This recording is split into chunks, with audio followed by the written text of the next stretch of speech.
أعوذ بالله من الشيطان الرجيم. بسم الله الرحمن الرحيم. لا أقسم بيوم القيامة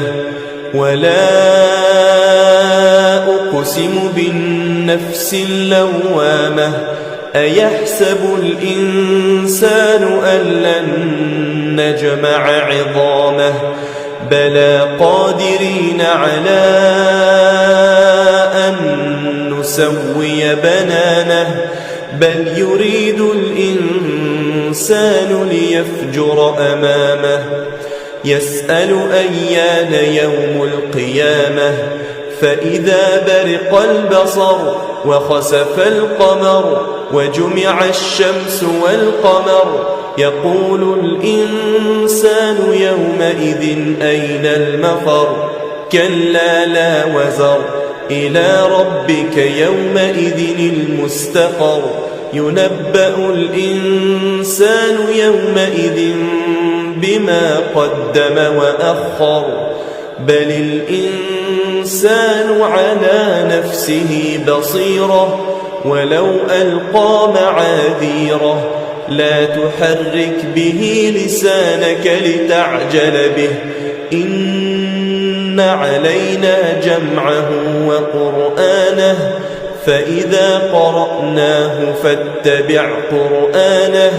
ثم إن علينا بيانه كلا بل تحبون العاجلة وتذرون الآخرة وجوه يومئذ ناظرة إلى ربها ناظرة ووجوه يومئذ باسرة تظن أن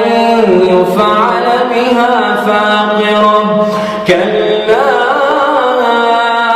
إذا بلغت التراقي وقيل من راق وظن أنه الفراق والتفت الساق بالساق إلى ربك يومئذ المساق فلا صدق ولا صلى ولكن كذب وتولى ثم ذهب إلى أهله يتمطى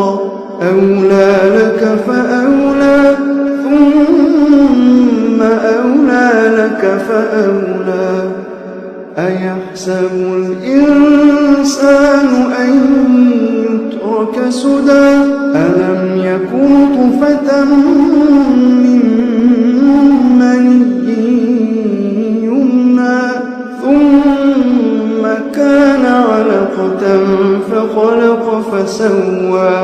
فجعل منه الزوجين الذكر والأنثى أليس ذلك بقادر على أن يحيي الموتى